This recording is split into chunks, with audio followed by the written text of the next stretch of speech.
Fala rapaziada, vamos acompanhar aí a curta história de Surfistinha da Penha. Chama. Neste ano, o bonde do Surfistinha atormentou a zona norte do Rio de Janeiro, principalmente a região da Penha e de Brás de Pina. O jovem, chefe da gangue, conhecido como Surfista da Penha, filmava as ações do grupo e divulgava nas redes sociais. Em pouco tempo, os crimes de surfista viralizaram e ele entrou no radar da segurança pública do Rio de Janeiro. Fala galera, tudo bem com vocês? Aqui é Joel Paviotti do canal A Iconografia da História. E a gente tá aqui para contar mais uma história para vocês. Uma história que já é história, mas é um pouco mais recente do que muitas histórias e muitas trajetórias que nós contamos aqui. Hoje a gente vai falar do maluco chamado Surfista da Penha, que andou tacando terror no Rio de Janeiro nos últimos tempos aí, certo? A gente fez uma pesquisa sobre ele e tal, depois de muito você falar sobre o cara aí nas redes sociais, na mídia hegemônica e tal, os grandes meios de comunicação. Houve um desfecho dessa história aqui nos últimos dias e a gente resolveu trazer essa trajetória aqui pra vocês e espero que vocês gostem. Antes da gente entrar no vídeo, pessoal, por favor, deixa seu like, se inscreve no canal e ativa o sininho. Eu peço para que vocês se inscrevam no canal, porque sem a inscrição a gente não cresce, e sem crescer a gente não atinge mais pessoas. Muita gente parou de se inscrever aqui,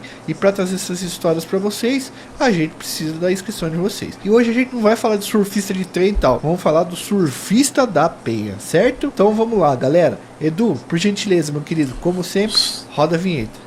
Se inscreve aí, entendeu? Ativa o sininho. E é nóis. Vídeo quase todos os dias. Vou falar todos os dias porque às vezes não dá. Mas toda semana vai ter vídeo. Chama. Fala galera, hoje a gente vai contar aqui a história de um cara que a gente viu falar em várias redes sociais aí nos últimos dias. Tanto bem quanto mal, tanto gente defendendo quanto gente condenando, que é o que existe com os foras da lei por aí, certo? Porque a gente vai contar só a história do maluco. Tem uma galera nas redes sociais que estão publicando umas histórias do Rio de Janeiro, assim como a gente faz. Eles fazem um trampo bem parecido com o nosso trabalho aqui, e já faz uns meses que esses perfis estão publicando sobre a história desse cara que nós vamos contar, né? Eu tava observando que direto os caras estavam colocando fotos, vídeos e fotografia do mano de cabelo comprido que tem naipe de surfista do Rio de Janeiro também. O nome desse maluco aí é Paulo Sérgio Ferreira Pereira, e ele montou uma quadrilha, uma gangue de puxadores de carro e roubos de celular, tá? Não só veículos, ele é suspeito da atividade principal da quadrilha que ele liderava, a principal especialidade de atividade roubo de carro, mas também era levado celulares. Segundo a Polícia Militar e Civil do Rio de Janeiro, Paulo Sérgio era chefe de um grupo de pessoas que tinham moleques menores e maiores de idade, mas assim, na base dos 17 aos 23, 24 anos. Os caras rodavam várias regiões do Rio de Janeiro, puxando veículos e assustando a população. Puxar veículos é o tipo de gíria que se usa na segurança pública para falar que o cara tá levando o veículo embora, tá furtando veículos. As investigações feitas pela polícia, pessoal, aponta que Paulo Sérgio morava ou na comunidade do Quitungo ou em Guaporé, em Brás de Pina. Segundo as informações que coletamos, ele e seu grupo agia principalmente na região da Penha, tá? No norte do Rio de Janeiro. Ao que conseguimos nos informar, Paulo Sérgio perdeu uma das pernas após trocar tiro com os policiais. Ele precisou colocar uma prótese, tá? Na perna. E muito Perdeu a porra da perna e não parou de ficar trocando tiro com a polícia, nem roubando, nem fazendo um monte de besteira. Cara, é uma desgraça mesmo, né? o cara fica zoando nas redes sociais, chamando o maluco de saci, uma pá de fita, dizendo que o cara...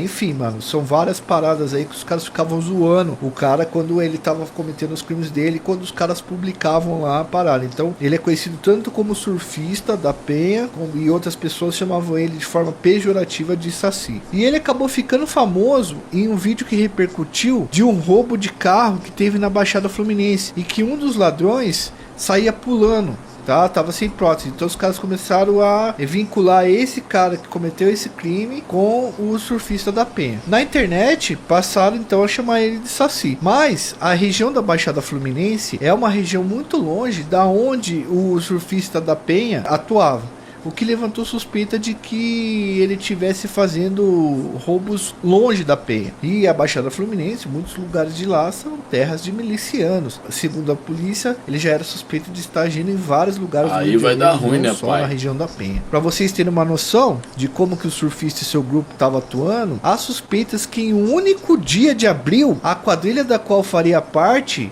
o Surfista da Penha, que ele chamava de bonde do surfistinha, a galera chamava de bonde do surfistinha, a polícia acredita que ele tenha sido responsável, ele e a gangue dele, por pelo menos 10 roubos de carro na proximidade do Complexo da Penha em um dia. 10 furtos de carro em um dia. Mano, o maluco puxou 10 carros num dia. Isso começou a gerar um desconforto na própria comunidade e em certas forças do submundo do crime, principalmente no Complexo da Penha. É porque quando vai tendo assalto perto das comunidades, a polícia sabe que o carro é assaltado ali e vai para certa comunidade. Vou dar um exemplo: se roubaram perto da Penha, eles sabem que a favela mais perto, mais próximo é a Penha. Então os carros vão para lá para depois serem vendidos. Então a polícia acaba dando baque nas favelas para poder recuperar os carros e, enfim, acontecer tudo o que acontece. Nas redes sociais o pessoal criticava porque o surfista, ele não só pegava os carros, ele não era só suspeito de roubar os carros, de pegar os carros, mas ele filmava as ações, ele filmava dirigindo carro importado, ele filmava ele com o celular. O fato é que motoristas da região, assustados, passaram a bater ponto na delegacia com medo de serem assaltados pelo surfista da Penha, que novamente é considerado como suspeito pela polícia, tá? Por mais que ele aparecesse nos stories das outras redes sociais e publicasse foto e mandasse pelo zap, tá? Em várias redes, ele cometendo os crimes, ele com o produto do furto, com o produto do roubo, ele é suspeito para a polícia até que ele seja julgado e condenado. O surfista da Penha, pessoal, passou a ser procurado pela polícia a partir de alguns registros realizados pela delegacia da Polícia Civil. Contra o surfista da Penha, havia um mandado de prisão que foi expedido em março de 2023. Ele tinha 6 registros criminais pelo crime de roubo qualificado e outro pelo crime de roubo seguido da execução da vítima, tá?